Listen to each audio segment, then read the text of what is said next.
of what we discussed last time because the recording failed. I hope it does not fail this time.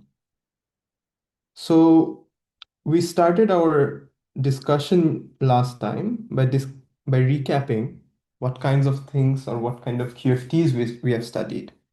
We have encountered spin zero fields, spin half fields, spin one fields, and I made the bold statement that the fundamental interactions, three of the four fundamental interactions in nature, I described via quantum field theory framework. And then we dived into the discussion about spin one fields, specifically uh, looking at the case of a photon, that the photon is massless because it has gauge invariance. Maybe I should.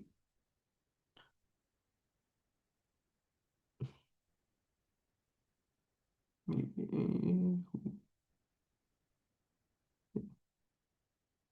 Okay. So the photon is massless, and we made the statement that a proper Lorentz invariant description of a massless spin one field imply gauge invariance.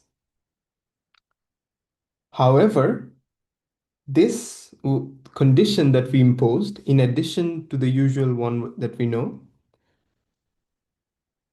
was only possible in the case of massless fields. And however, when we demand that our spin one field is massive, we cannot impose this, and we are left with 3 degrees of freedom. Okay, fine. We went on. We then discussed what happens if you have 3 degrees of freedom. It's a bit different. We have a mass term now for the gauge field. And however, we ran into a difficulty when we tried to compute the scattering amplitudes. And this seemed to imply that the theory of a massive spin one gauge boson, where it did not acquire its mass via some spontaneous symmetry breaking mechanism, just a naive spin one massive gauge boson seems to imply that my probabilities would blow up at energies around this. So if probability becomes more than one, my unitarity is broken. Therefore, it does not make sense to use such a theory. So to describe physics apart from electromagnetism, which we already studied, like quantum electrodynamics, for describing weak interactions, we need spoilers, massive spin one vector fields or gauge bosons. So we have to come up with something. So we discussed that we had two huge problems that if we try to describe, let's say, weak interaction or any such non-abelian gauge theories, the Young-Mills field is massless because a massive one does not make sense, and they have not been observed. But massive spin one particle, as I said before, fails perturbative unitarity. That is a theory, if you write down such a theory, it does not make sense. It gives nonsensical results. Then we went on into a discussion about spontaneous symmetry breaking. So we started with a most vanilla example we could have thought of. That is, if I have a symmetry that takes my phi to minus phi. So we constructed, let's say we looked at the scalar potential. We constructed two cases, or we looked at two cases. That is, one, when you have a mass term with a positive sign, or mass looking like a mass term, like this, with a positive sign, then everything is fine. We have a minima at phi equal to 0. My mass term is what exactly appears in the Lagrangian, that is m squared, the mass, is the same as this mass parameter mu squared. So the physical mass was the same as the Lagrangian mass. We could have done a different trick that we will use throughout the discussion, that we took perturbations around the minima, small fluctuations around the minima, and then we see that we get the same result. However, if you have a negative sign here, this leads to something more dramatic. What happens is that my potential looks like this. You can write it in a way that your potential looks like this. I think this is a homework. So now this potential has two minima, which is this.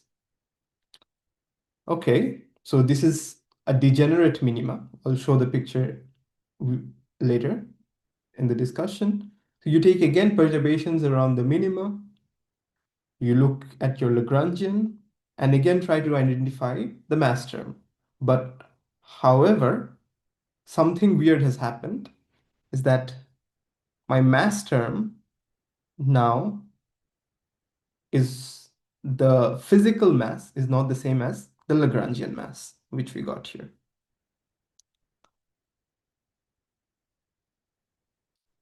And we can compute this like this as well. If you're not into taking perturbations around the minima, you can do that.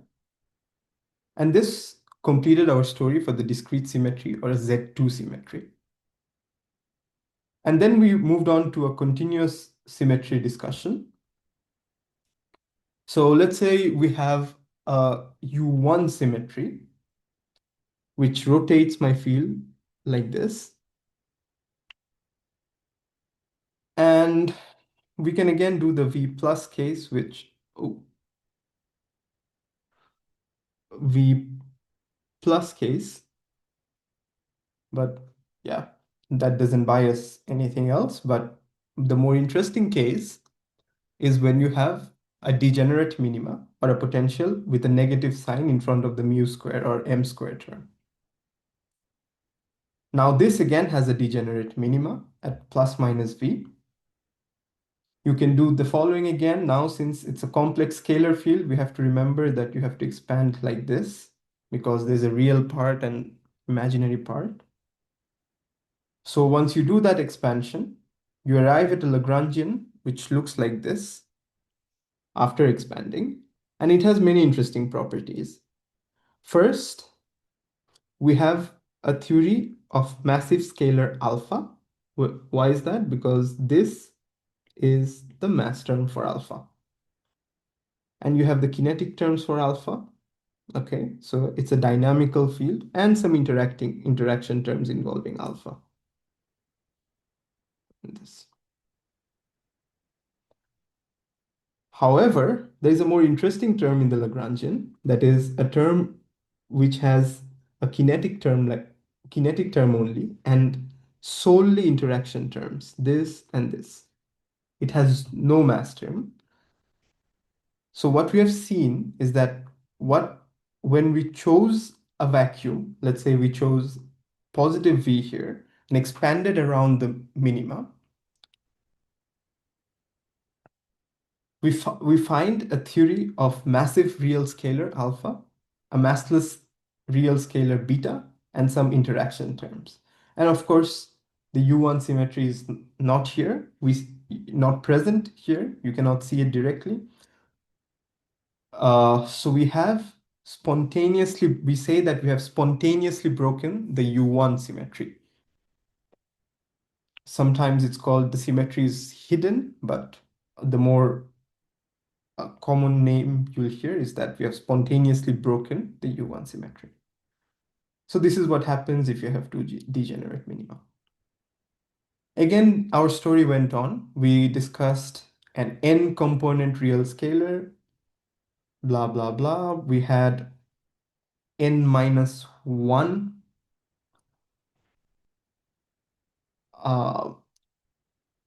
massless scalars, which we call the Goldstone bosons.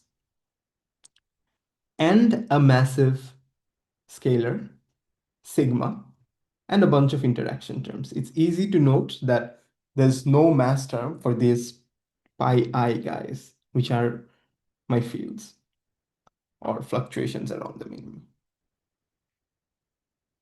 So the mass term of the sigma guy is something like this, and the pi guys are massless, and you have n minus 1 Goldstone bosons. So you have broken your symmetry from ON to ON minus 1 and obtained n minus 1 Goldstone bosons. So this brings us to Goldstone's theorem, which says that every spontaneously broken symmetry of a quantum field theory gives rise to massless states. For an internal symmetry with breaking pattern like this, let's say it broke from ON to ON minus 1, then the dimension of ON mod ON minus 1, in this case, the dimension of this guy, you can find out using this if you're not familiar with such constructions in such group theory concepts. You can see that the dimension of this guy is n minus 1, and that's what Goldstone's theorem says, that you'll have n minus 1 Goldstone bosons, and that's what we got. So what did we do back then? So we had Yang-Mills fields again, the problem is there and not observed. Goldstone bosons are massless. We have created a new problem that now if I demand that my universe has some spontaneously broken symmetry kind of thing going on, then my Goldstone bosons are massless and we have not observed them. That's a problem. And again, the massive spin 1 is not valid at high energies. So I proposed that this all could be solved, okay, if we follow what Higgs proposed. Okay, Brute, Higgs, Englert, and yeah, I think three people.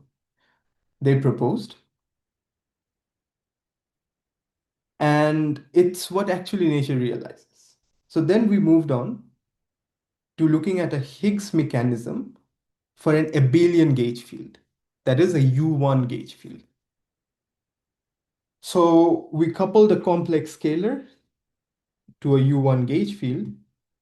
And this is the kinetic term for the scalar, but the potential term and our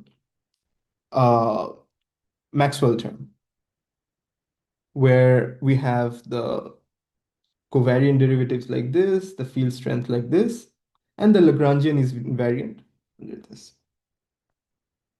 Okay, and then we looked into the more interesting case, which is again, when you have a spontaneously broken symmetry, you again take fluctuations around the minima.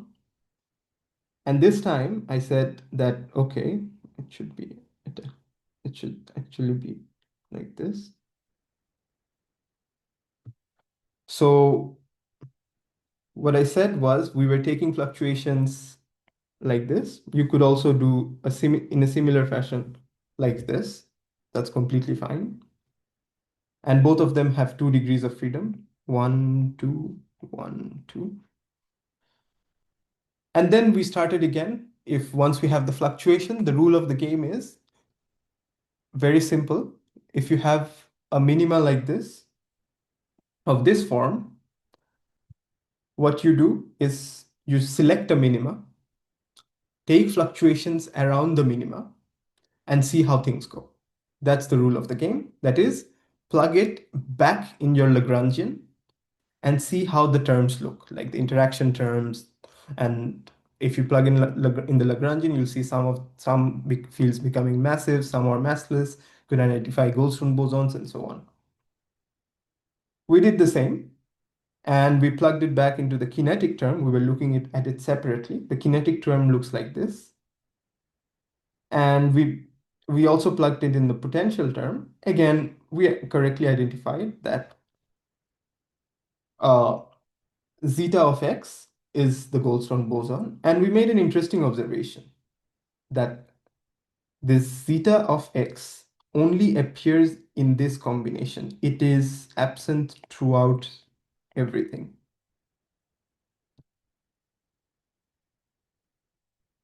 So, however, then some random idea clicked in our mind that what if I change my gauge field, since I have a gauge freedom, it's a massless gauge boson. I can do that. If I choose a gauge fixing such that I cancel out this term, then what happens? We did that, and we saw something remarkable is that we have now a mass term for the gauge field, which we dynamically generated via a spontaneously symmetry breaking mechanism, and a mass term for the eta field, which is again a scalar.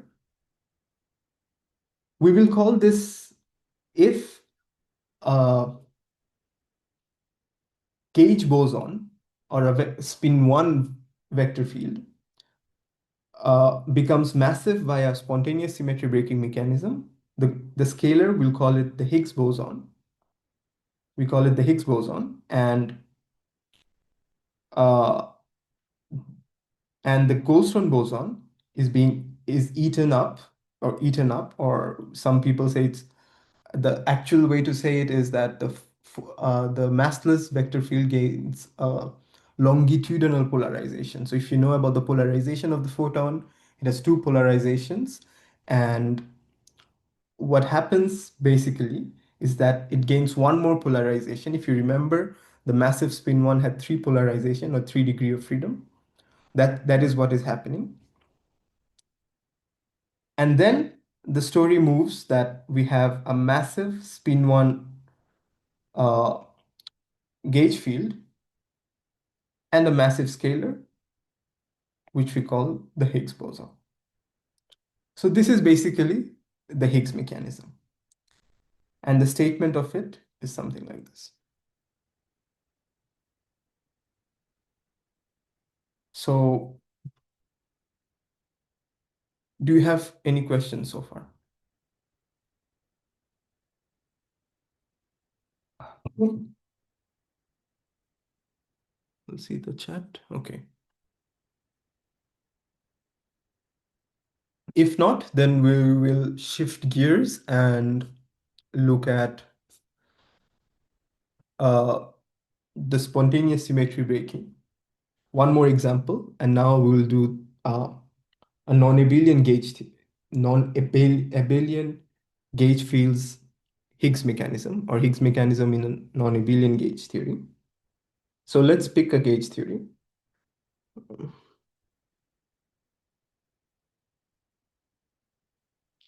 So let's do this Higgs mechanism in non-abelian gauge theory.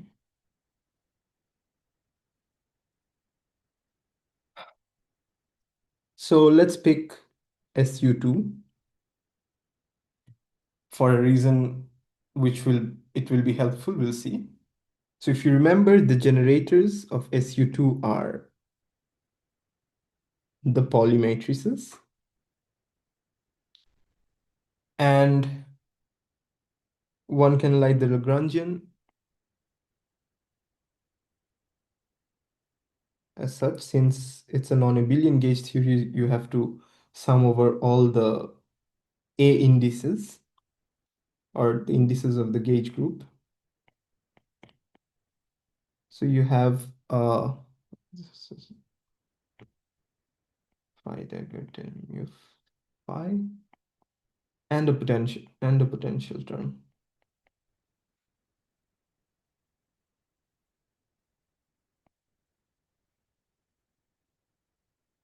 So just as a reminder, my d mu is 2, because 2 cross 2 plus g a mu a dA, where I sum over all the generators. I have 3 Pauli matrices, if you remember.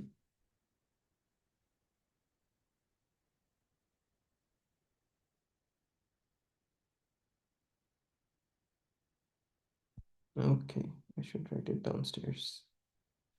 F mu nu. And the field strength for a non-abelian gauge theory is something you encountered.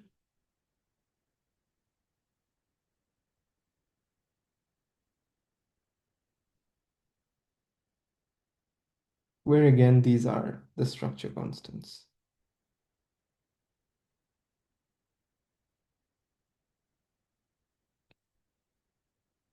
Okay, so we do the same again. Take a scalar field. As you can see, this I'm not repeating again, but this has a degenerate minima. So what we do is expand around the minima, where F here is a real scalar field.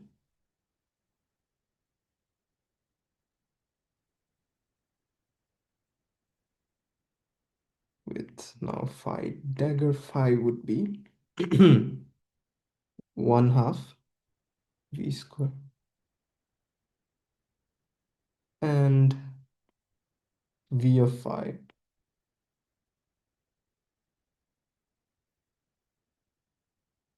So what have I done? I have just take fluctuations around the vacuum and plugged it in my potential, which is this guy. And it's easy to see again that mass term is this guy for the scalar, and it is again lambda v squared because the mass is 1/2 mv squared mf squared. Okay, so but again, as we should remember, the interesting part is happening in the case of the gauge theory. So what happens to the gauge theory is that now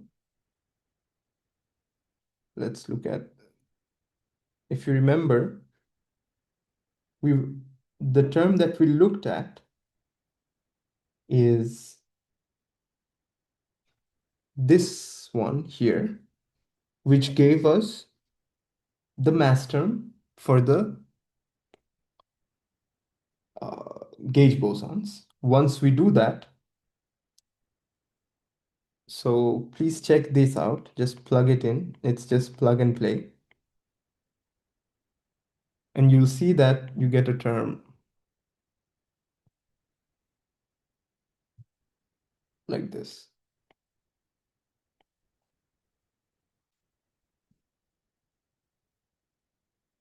So since this is SU2, you have 3 gauge fields, 3 generators, so you have 3 gauge fields.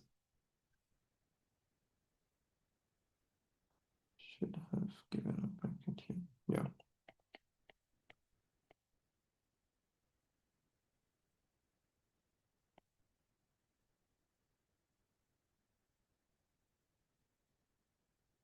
So this is interesting because this has an interaction term or a cubic. Let's go step by step. This has a cubic interaction term, which means that it goes as this one and say these. So this is a cubic interaction. That is, you have 2 of these A's and 1 of these F's. That is basically this one of strength or coupling. Let's use the word coupling. Lambda 3 G. So the 3 denotes the cubic coupling. There's also another one, right? There's also a quartic interaction term,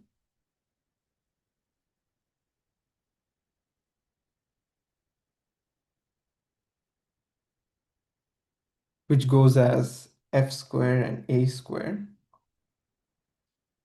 whose coupling now is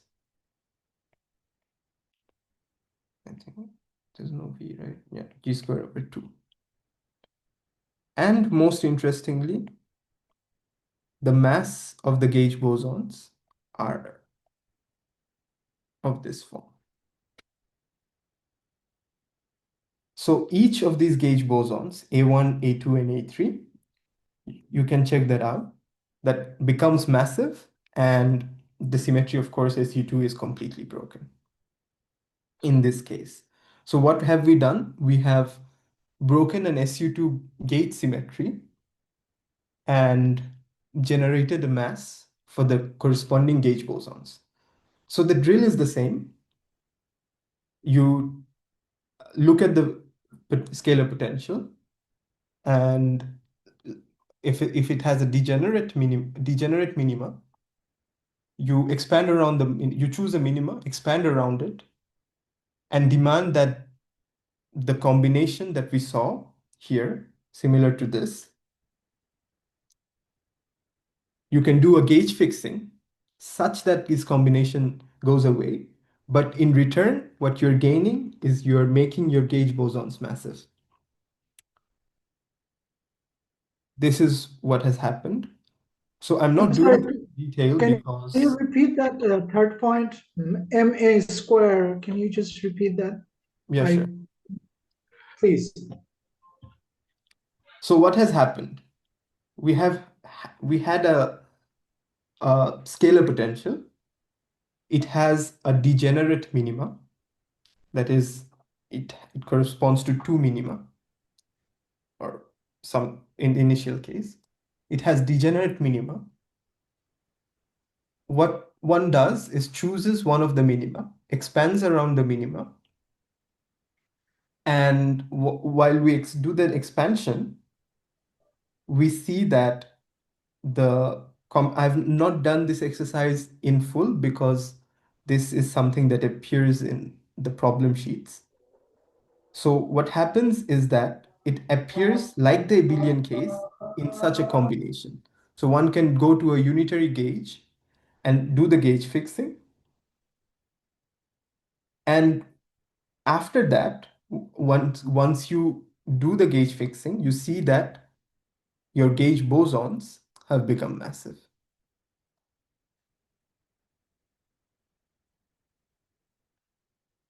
And the mass in this case is of like this. So an interesting observation is that uh, I don't know if you have looked into this, but Sorry, which term is the mass of the gauge boson here in that kinetic expression? Yeah, which term is the mass of the boson? this, Okay, yeah. so I don't know if you have seen this. I have this cubic interaction or quartic interactions,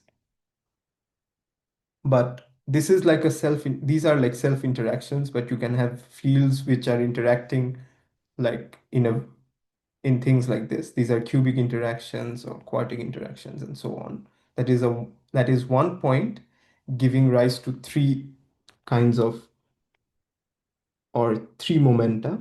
You can think of it like that if you have not encountered this. But usually these couplings were like arbitrary. I mean, it could be anything, just it needs to be small. Could be anything. But here we notice something weird, that the cubic coupling, which we found here, which arises from, let's not use this, which arises from this, which is basically this term with this term, this term with this term, this term with this term, is of this form. And the quartic coupling is this, this, this, this, this is of this form. However, they're related in a sense that if you look at the ratio, they're just this. So these kind of things would have never happened in any kind of quantum field theory we wrote down before. But this is a phenomena that really happens when you have a spontaneous symmetry breaking. So these are hints of SSB. That is, the couplings being related to each other.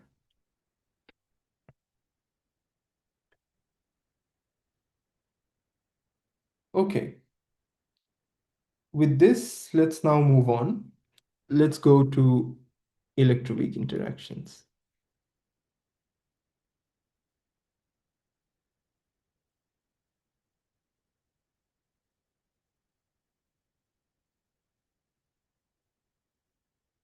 Okay. So what have we learned? So we have learned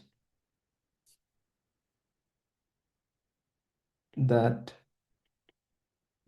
when coupled to scalar fields,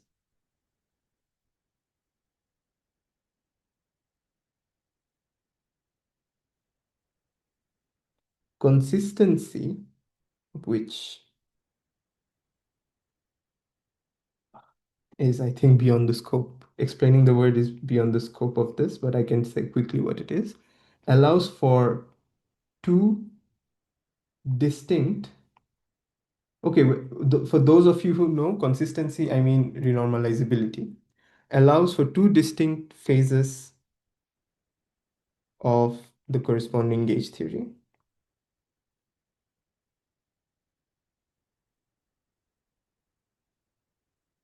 So what are the phases? One is unbroken phase. That is, if we do not have the potential that does a spontaneous breaking kind of magic, then Young-Mills fields are massless.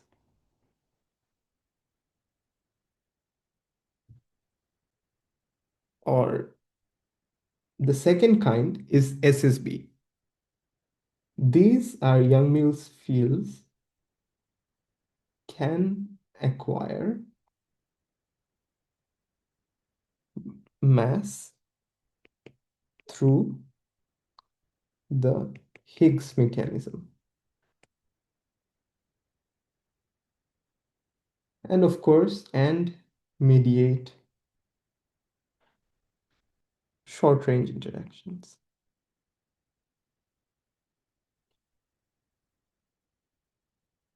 So this is what has happened, that we studied this phase now, that is Young-Mills fields or non-abelian gauge fields getting mass through Higgs mechanism, and that is consistent with a unitarity problem that we had. One can check the calculation. I don't think we will have the time to do that. One can check the calculation. If you are interested, I can point you towards the resource that should be checked. This needs to. Uh,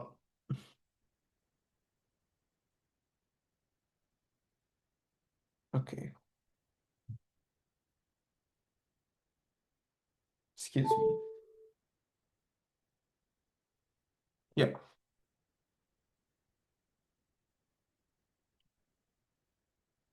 Okay. So we have two phases for gauge theories when we couple them to scalars. So one of them is the unbroken phase where Young-Mills fields are massless. We looked at that, I think, when we studied Young-Mills theory before. And SSB1 is the one that we'll just looked at. And Higgs mechanism can generate a mass for abelian gauge fields as well. That is the first example we saw, and that is something we saw in a bit more detail. Okay. So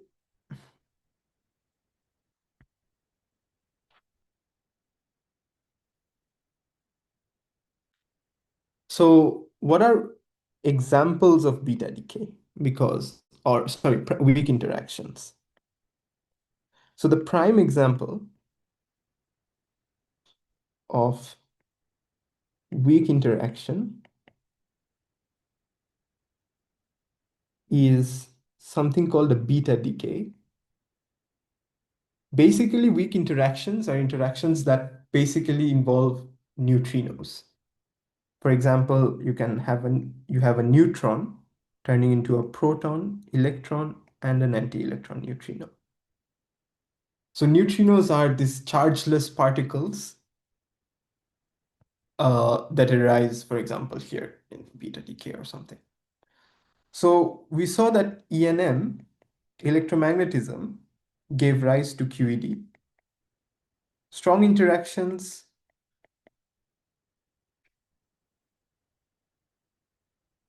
I think I should write it like this. Light, let's say, electricity, blah, blah, blah. These are the physical aspects that we see. Strong interaction is a force that binds quarks, say, inside proton, and so on. Example, it could be neutrons as well. And three, weak interaction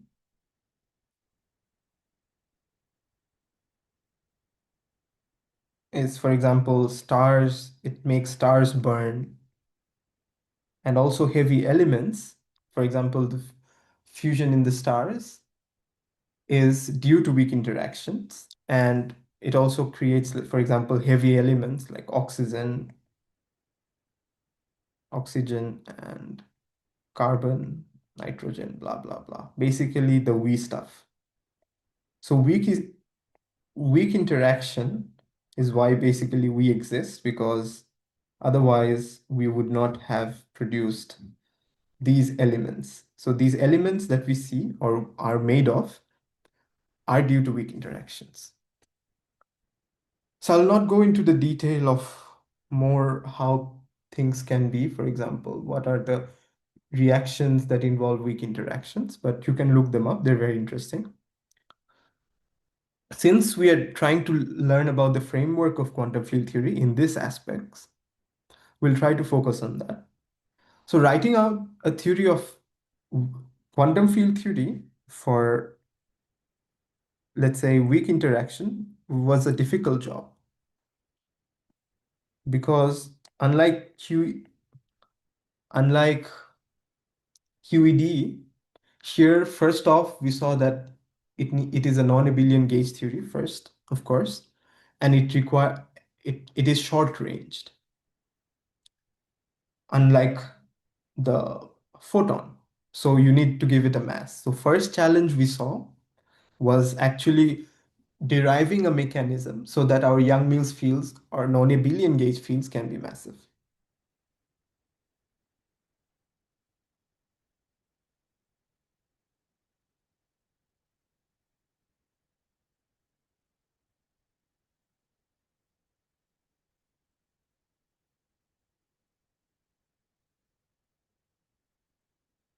So one of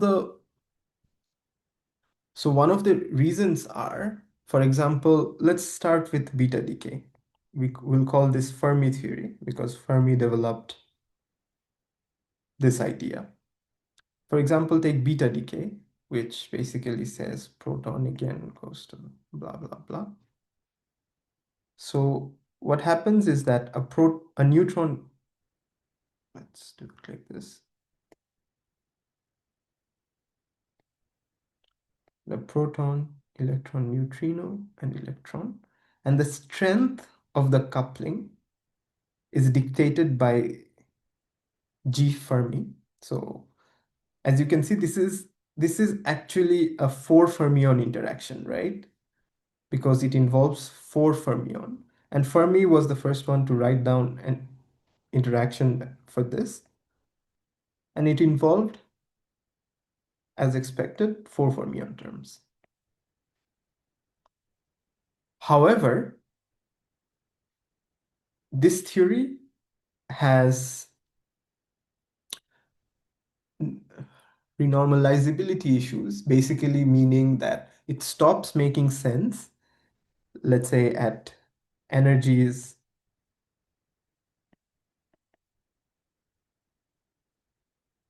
at energies much, much less than G Fermi at some scale. So basically, the takeaway is that it fails at some energy scale. So this also has issues of infinities rising up here and there. Also, I think I should have listed this as first, but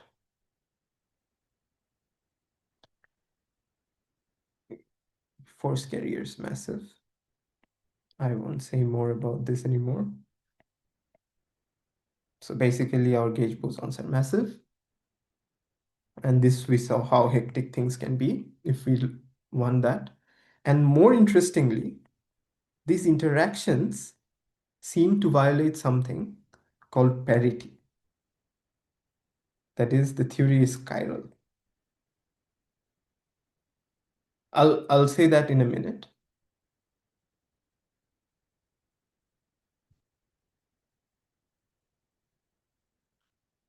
So about this point, so when people started looking at Fermi's interactions, Fermi theory, they were thinking that, okay, we have four fermion interactions. What is the most general thing that I can write down that involves a four fermion interaction? Obviously, this is not the case. This is not the only choice. So the choices are, let's say, because I only need to think about Lorentz invariants. So let's say, what are my choices?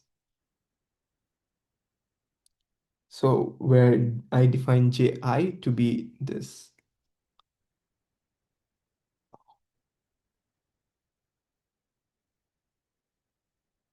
And Gi, this is some coupling constant, preferably basically GF or something. So a quick way to see this is that the options involving this is some operator. So what are the choices that I can make? One, we can choose what Fermi chose. Fermi chose this to be one, right? Because then it boils down to just four fermion interaction, like this. However, we could have chosen this to be some gamma 5. That's completely fine. We could have also chosen this to be any of the gamma matrices, right? That's also okay. We could have also chosen this to be a combination of the two. So this would be a vector. This is called an axial vector. Okay. So experiments actually looked what kind at low energies. So our experimental friends looked at low energies and looked at the uh, possible best fit for the beta decay. So for example, these two people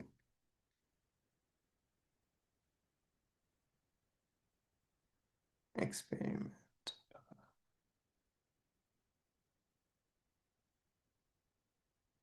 identified that weak interactions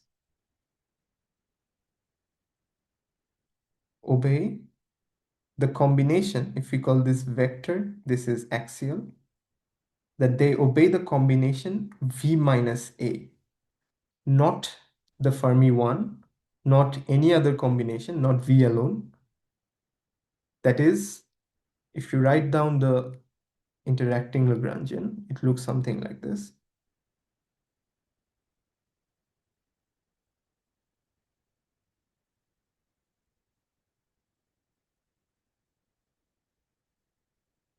Plus. But we learned something, right? These guys are projection operators, right?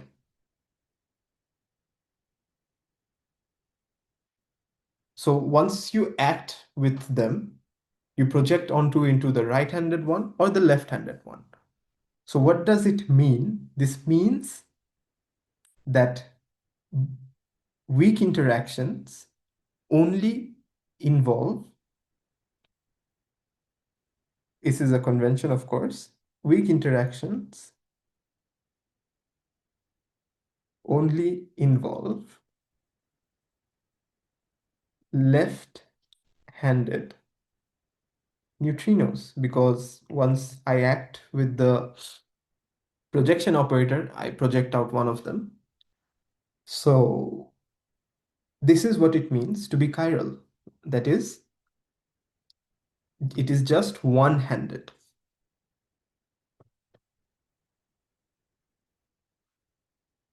So weak interactions violate parity.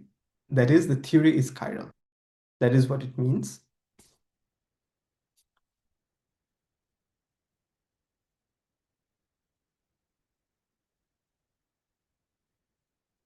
So what one has to do to study this weak interaction, one, SSB. Then we need the theory to be chiral, SSB and Higgs mechanism.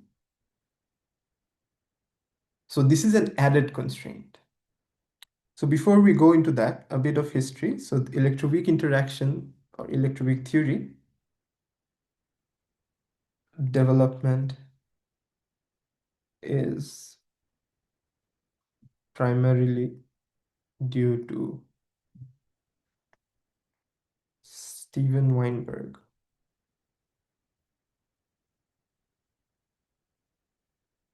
and Abdus Salam,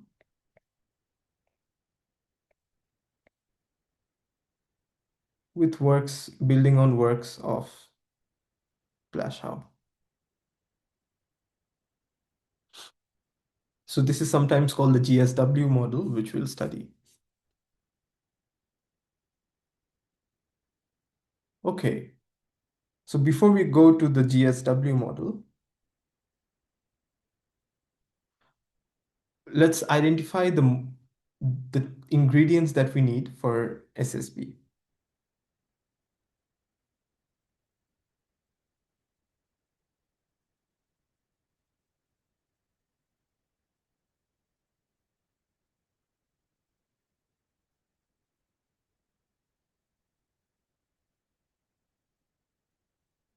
So we have the electrons, which are both left-handed and right-handed. And then we have the neutrinos that we saw, that neutrinos violate parity, that is no VR or mu R, that is no right-handed neutrinos, as weak interaction violates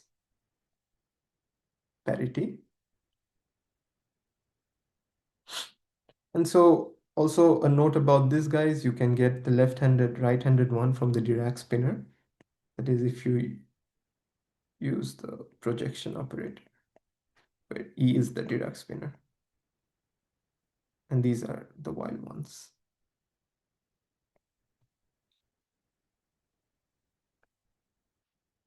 Okay. So to identify the gauge group,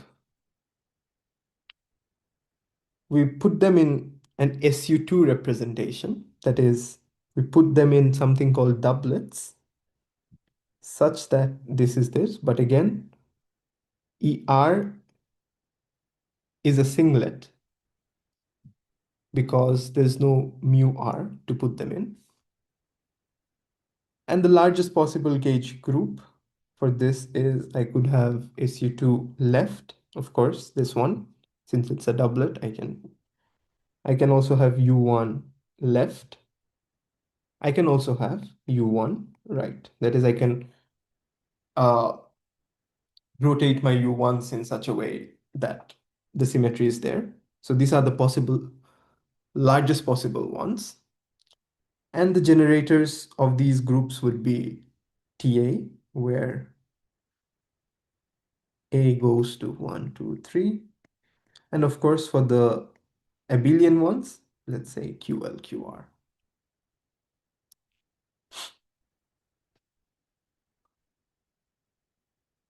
So the TAs act on the doublet, of course. And this is, since this is SU3, you remember that these are just Pauli matrices. So what you can do is you can take the U1s and they can act on my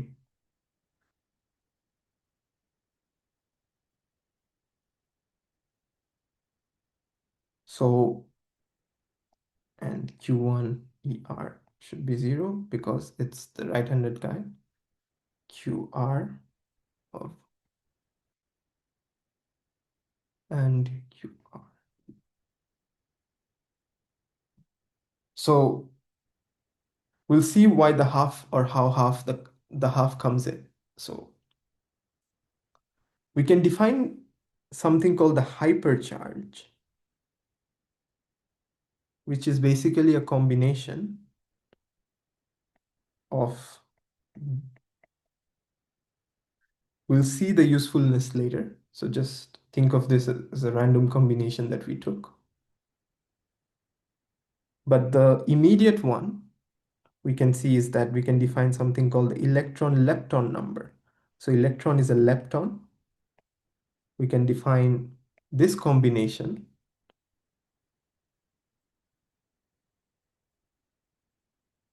to be the lepton number. And one can check that it is indeed the case that if you act on this,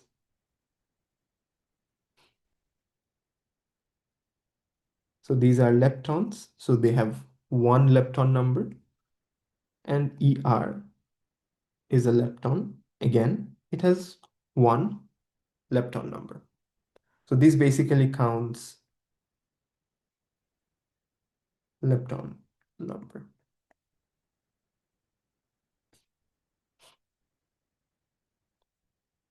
We can also define something even more interesting. It is called electric charge.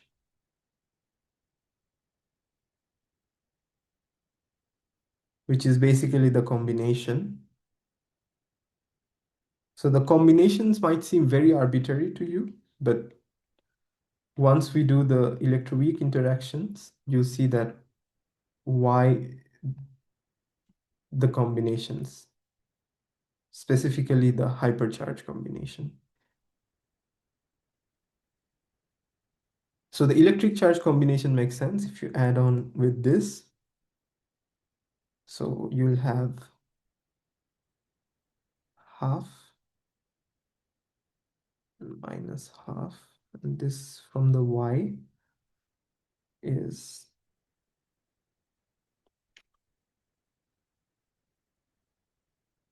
because the Y was minus Q minus L, and minus Q is negative of this.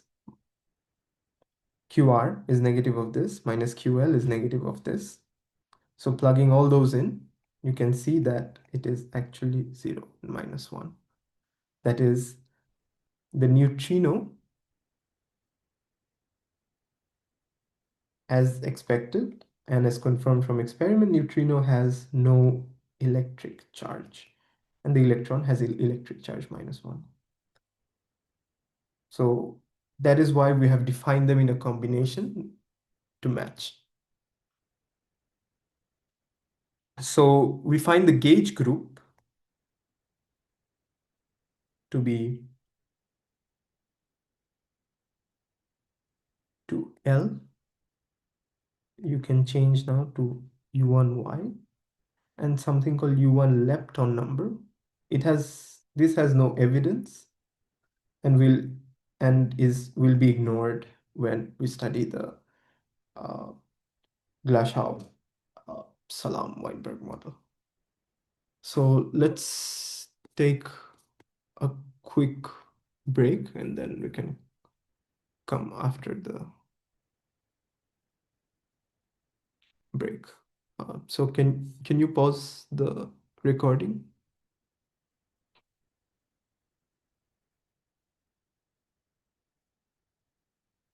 Okay.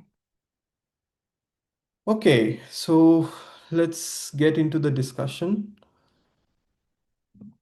of the Glashow-Salam-Weinberg model.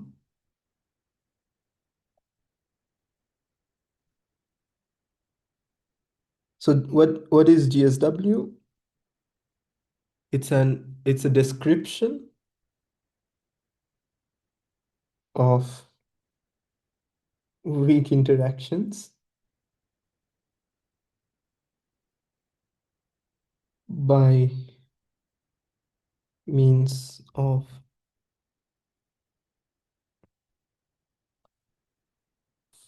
gauge symmetry with SSB. So let's build up our gauge theory based on the gauge group. For a very secret reason, I'll call that EW, which I'll reveal later, or you can yourself get exposed to that, is that we take this combination, SU2 left cross U1 hypercharge. That's what I started with. And my group elements would be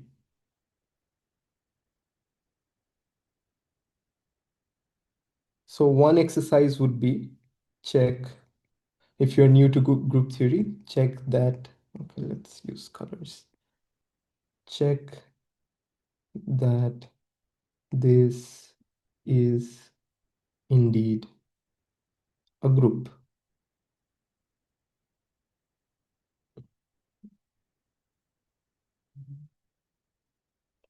So check that, or this, by this I mean this. Okay. So the gauge fields in this case would be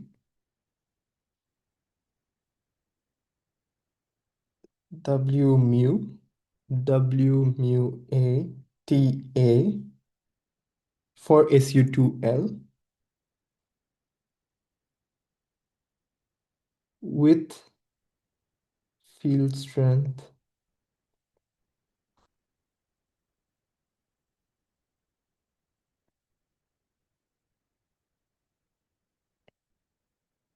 so this is what you get from a non-abelian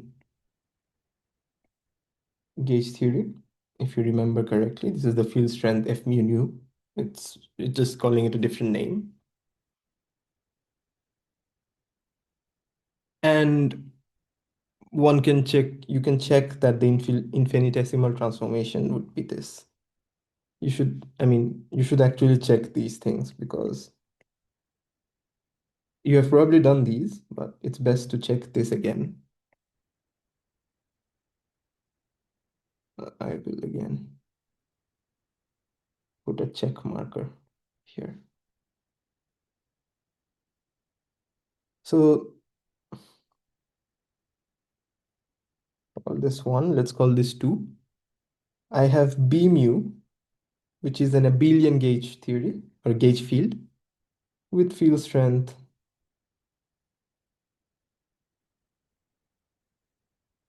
this is the most vanilla case, so I have and partial B mu. So this is a gauge transformation, if you remember. And you can check this, and you just remember that this G and G prime not same, of course, because they are different gauge fields, and yeah, it differs how you're coupling them. So what are our requirements? So our requirements are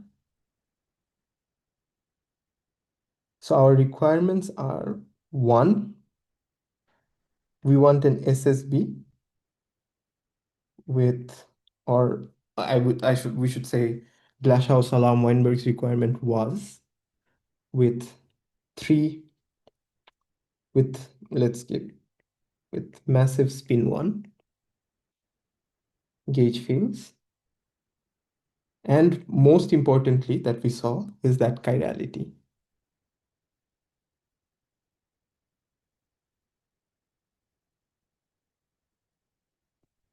Left-handed neutrinos. Okay. So in order to satisfy, let's call it, I'm using, so in order to satisfy satisfy one, so you need a scalar field. So we need a scalar. Let's transforming as we saw before, or as if you're having trouble understanding how a scalar transforms, just think about the most vanilla case, that is the U1 case. So how does a scalar transform under it? Under some gauge theory? So for that, we need a complex scalar, which we will denote by H, which is a doublet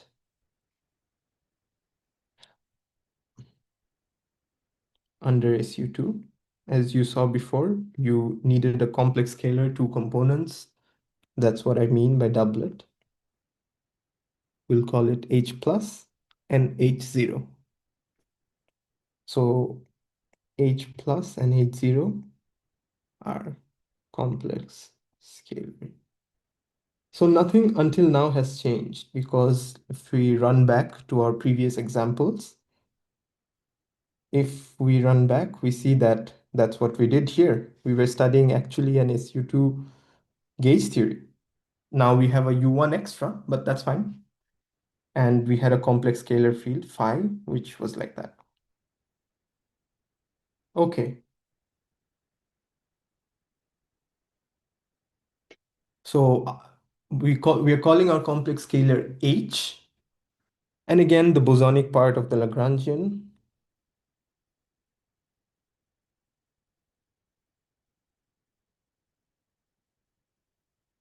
is, I have this non-abelian gauge theory, the abelian field strength, plus a kinetic term for the Higgs, and a potential term for the Higgs, or the scalar H, where V of H is again lambda H dagger H minus V squared 2. And we should remember that V squared is M squared by lambda. So we want an SSB-like scenario. That's where we are picking that potential. And also I should write, since we have uh, two gauge groups, how does my covariant derivative look? So it is basically this. So the gauge covariant derivative involves the SU2 part and U1 part.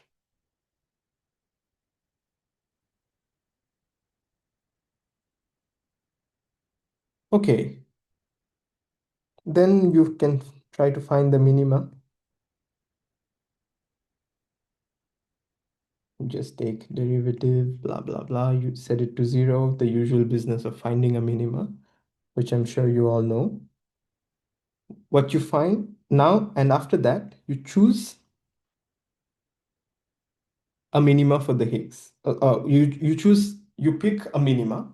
That is, this will give you a condition that H dagger minus V squared by 2 is equal to 0. So you can pick one of them. You can pick them, you can pick a direction or pick a minima. You can choose the +1, -1, blah, blah. You can, same story like before, and expand again around the vacuum. That is, or the minima, whatever you want to say it.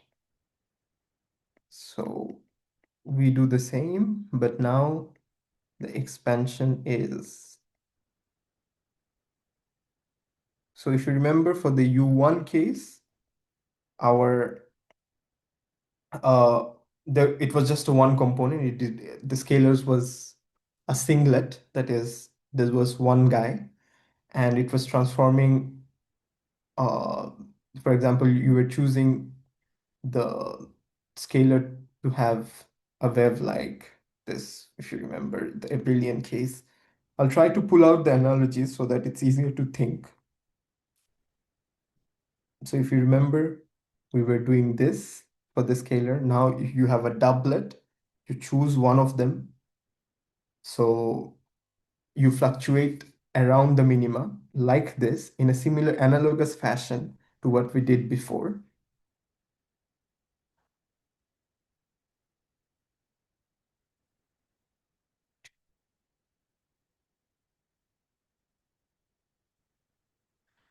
Okay, so zeta A, again, if you remember, they occurred in some combination, will be my our three fields, which would be my GBs, the Goldstone boson, and H of X would be my Higgs, the massive one.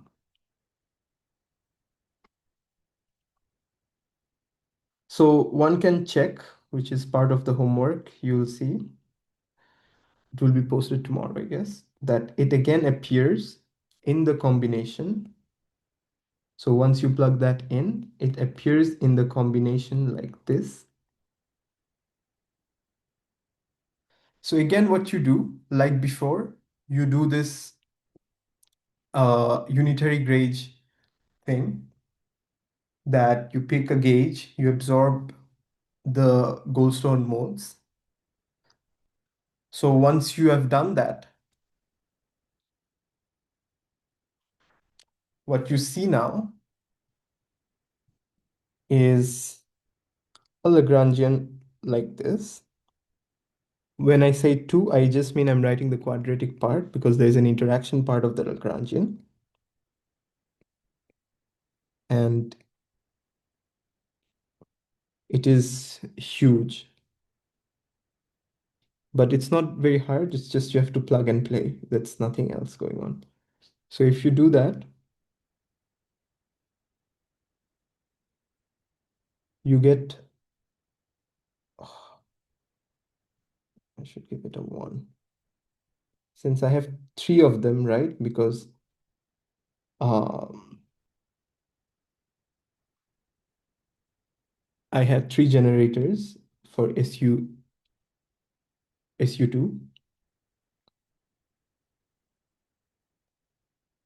And this is a combination, which is not really convenient, but one can move to a more convenient basis. That is, one can define or a more convenient form of this, because this is problematic. Because if you think about it, previously you have a mass term for these two, sure, but you have a mixing between the B mu and W mu 3. And it's hard to understand the mass term from that because there's an interaction term from that there. It's more convenient if you move to we say when the mass matrix is diagonalized. That is, if you a more convenient way is if you define W mu plus minus in such a way like this.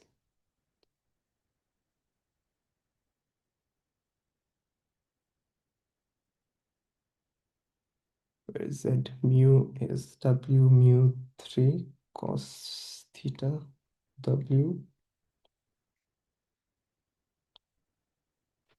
A mu theta W plus P mu cos theta W, where this is called the Weinberg angle or the weak mixing angle.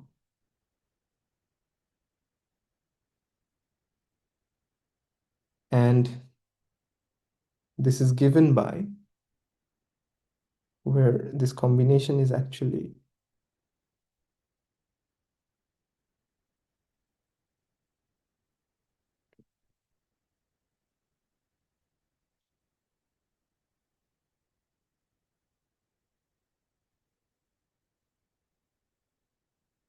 finally, so what we have defined is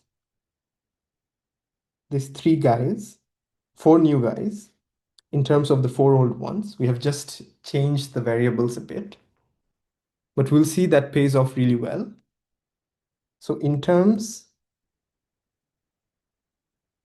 of W mu plus minus Z mu and A mu, the Lagrangian becomes, the quadratic Lagrangian becomes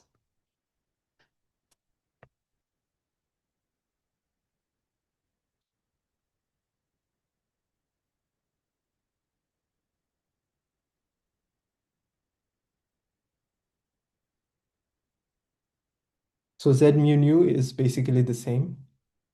Mu nu means I form a field strength with this guy. And plus, plus.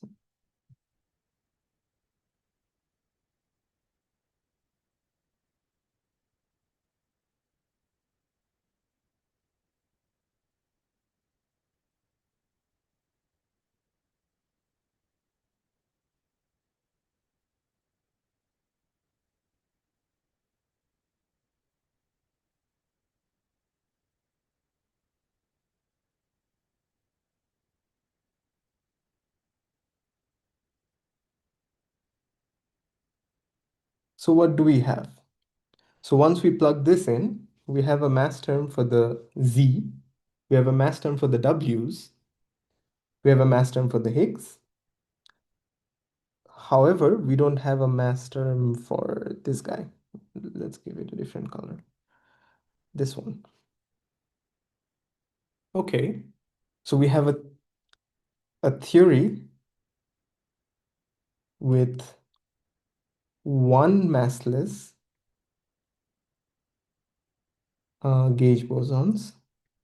gauge boson, and three massive gauge bosons, or massive spin ones, which are W plus minus Z mu 0. Okay, let mu. And one massive scalar.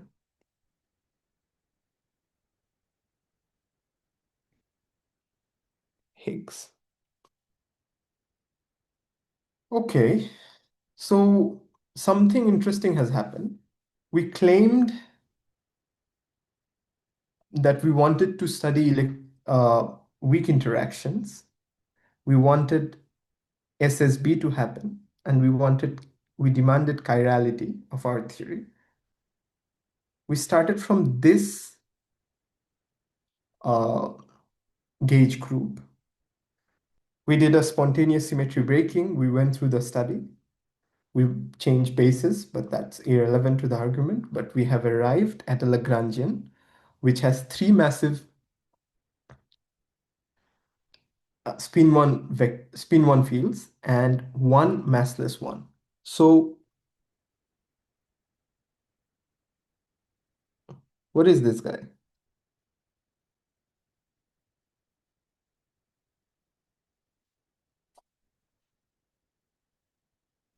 This, Photon. yes.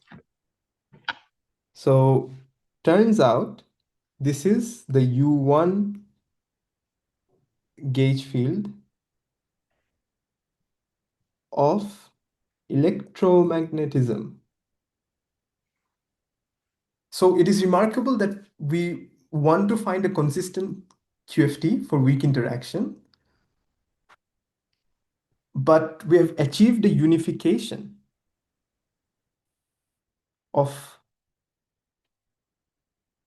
weak interactions and electromagnetism.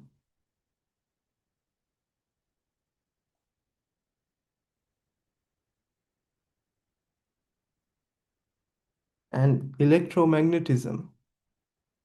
So this is quite remarkable because above the scale where the spontaneous, think of it like this, above the scale where spontaneous symmetry breaking happened, electricity magnetism and electromagnetism and weak interactions were not a different force. They were part of the same theory. So What is that? Okay. So this is first, the two forces are unified at high energies. That is, they're the same force, which is above the SSB scale, above the scale where spontaneous symmetry breaking happened. And this is quite extraordinary because it's the second time in physics such thing happened. History of fundamental physics. The first time happened was when we found out that electricity and magnetism, they're not different, they're part of the same force. So this gives us hopes for more, so which we'll explore maybe tomorrow. However, yeah, I should have given the scale of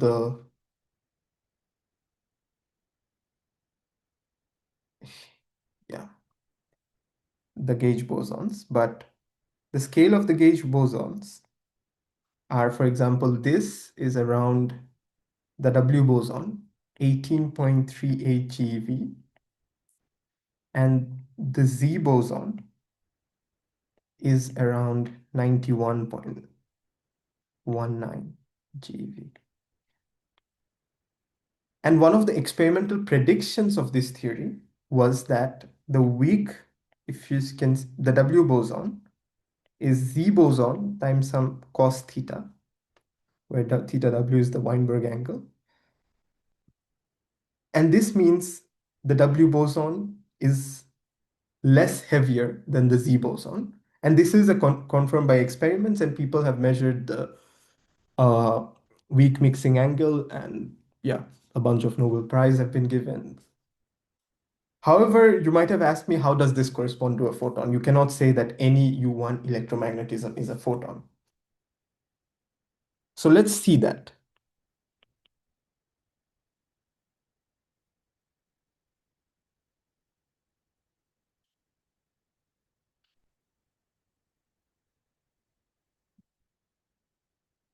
So what happened is that Higgs actually did not completely break GeW.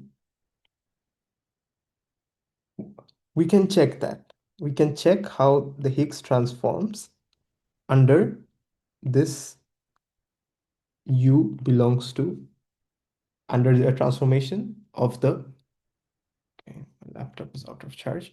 One second. Under this transformation of the electroweak gauge group.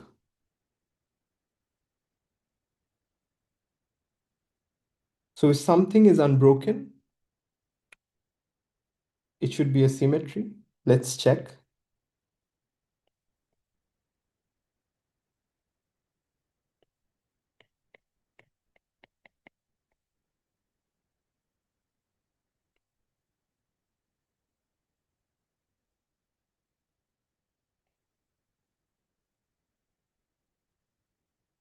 So when is the case can it be unbroken? It can be some components, if there's zero, then delta H would be invariant.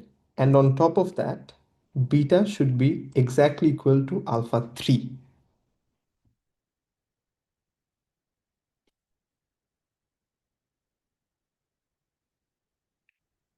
So if you remember, our U was I alpha A T A and beta Y, the hypercharge Y. So what happens is T3, because alpha 1, alpha 2 is 0, only alpha 3 contributes here, plus Y.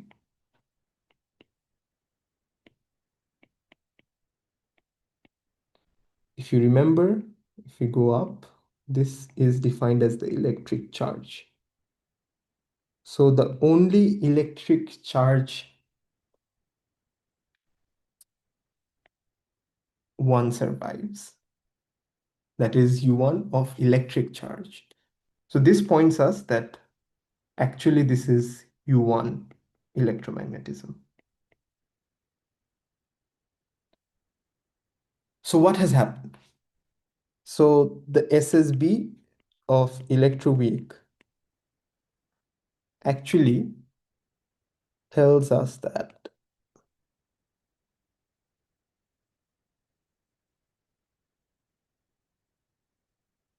when the Higgs gets a VEV, that is, the minima is displaced, it breaks down to U1 electromagnetism. So one can do, oh, this is, sorry, I gave this as a homework. So one can do the check via Goldstone's theorem. If this is that how many Goldstone bosons are there and how many gauge bosons are there, you'll see that in exercise.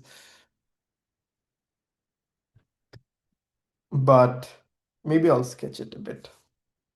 So the number of GBs, Goldstone bosons, would be again dimension of SU2L cross U1.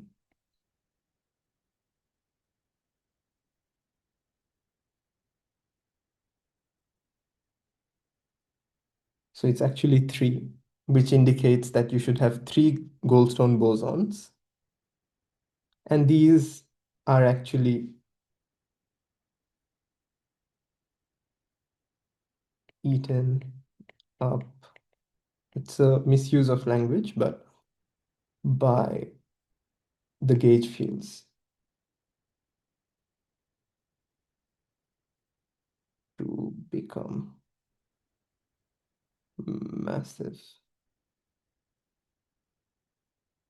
So we have 3, which implies 3 massive spin 1.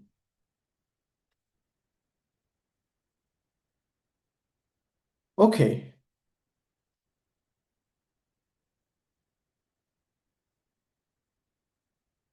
So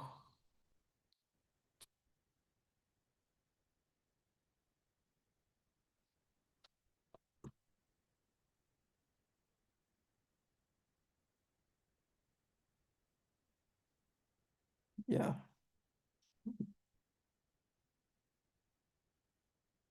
maybe I'll, yeah, maybe I'll stop at this.